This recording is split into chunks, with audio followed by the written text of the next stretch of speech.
Welcome to the All Out Leadership Podcast, hosted by Pastor Eric Lawson, where each episode is uniquely designed to help you live all out by bringing you practical leadership from a biblical perspective delivered in 10 minutes or less. So whether you're a business leader, serving in ministry, or simply looking to grow in your leadership, this podcast is for you.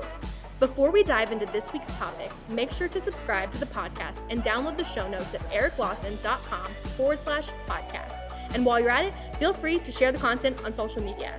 Now, let's join Pastor Eric for this week's conversation.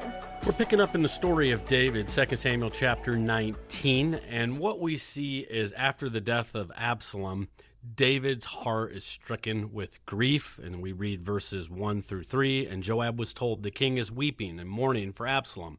And for the whole army, the victory that day was turned into mourning, because on that day the troops heard it, said, "The king is grieving for his son."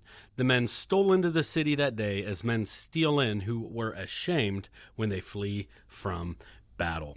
Look, there are times as leaders that things break our heart, cut us to the heart. We're worried, we're stressed, we have anxiety, we're disappointed.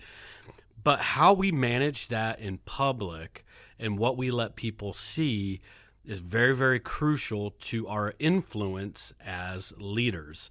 So our outlook has a dramatic impact on how others look at us. So Joab comes to David and he goes, "Look, man, you need to snap out of this. Look, I understand you're grieving, but the way you're carrying yourself, it's impacting the morale of the whole army. In fact, if you don't quit, I'm going to leave and the army's going to go with me. Shake up, man, and snap out of it."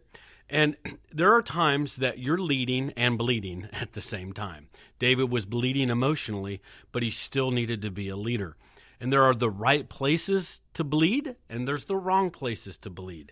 And so how do you manage yourself when you're going through crisis, when you're going through a difficult time, when you're going through a challenge? Are you bleeding all over the team? Are you crying on everybody's shoulder? "Well, I thought we were supposed to be transparent. I thought," well, yeah and no, there's a fine line for that. And so let's just kind of unpack, how do we manage the emotional side, the pain side of leadership, while still sending a message of follow me as I follow Christ? So how do we go about doing that? Aaron, who was really the first priest established by Moses through the instruction of the Lord, he had two sons who offered what God called strange fire before him. And fire literally came from heaven and consumed them. So they offered strange fire. Now, God used a very dramatic message to send a message to all times that when we offer strange fire for God, things die, we get burned up, and they literally got fired. So a lot of times people get fired because they're just doing a bunch of strange things that God never said to do, that are outside of the boundaries in which God established. And God told Aaron something very interesting. He said, "Don't cry for them. Don't grieve for them."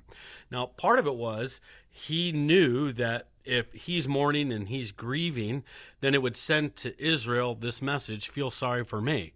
And God never wants to be to draw sympathy at God's expense. So if I'm starting to feel sorry for myself, look at me, whoa, this is hard, I'm getting sympathy from people, but I'm doing it at God's expense. Look, Aaron's sons made the mistakes. It was Aaron's son's fault. Now, it's not that he didn't care as a father. It's not that he couldn't in his own heart have his emotional feelings, but he was a leader, and a leader is held to a higher accountability. There's a higher degree of sacrifice.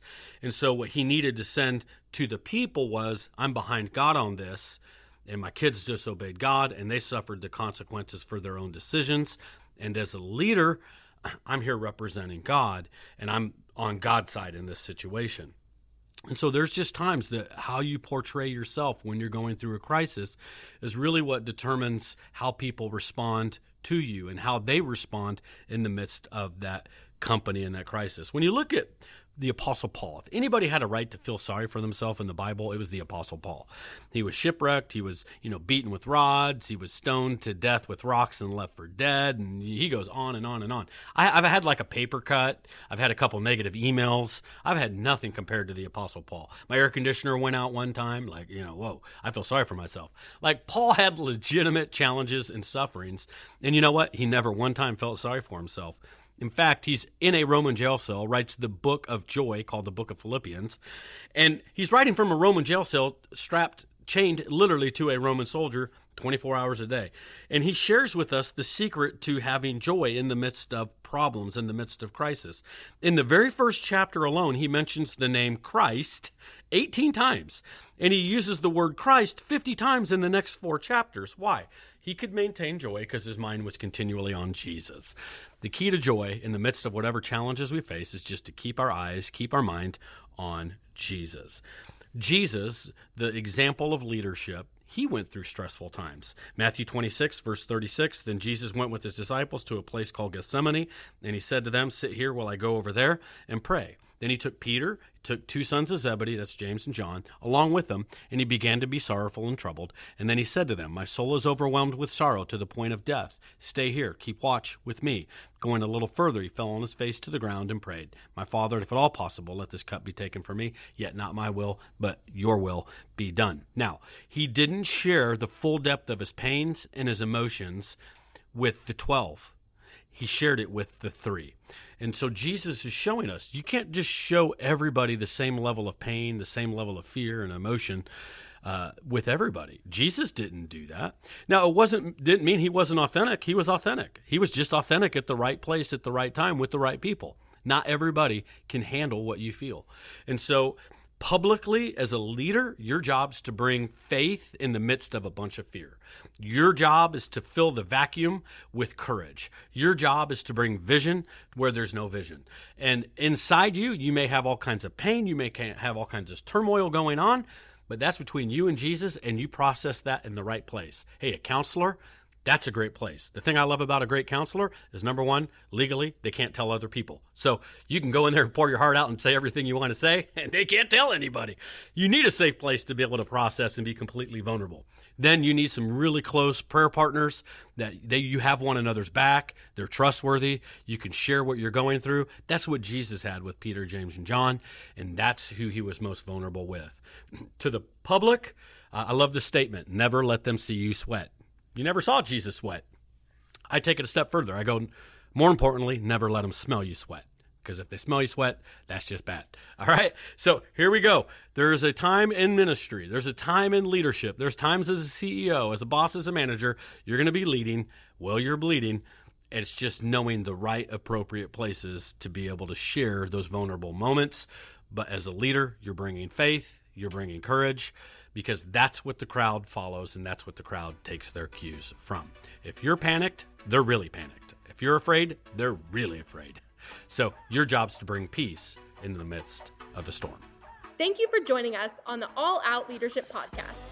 We hope you gained new biblical insight that challenged you to grow in your leadership.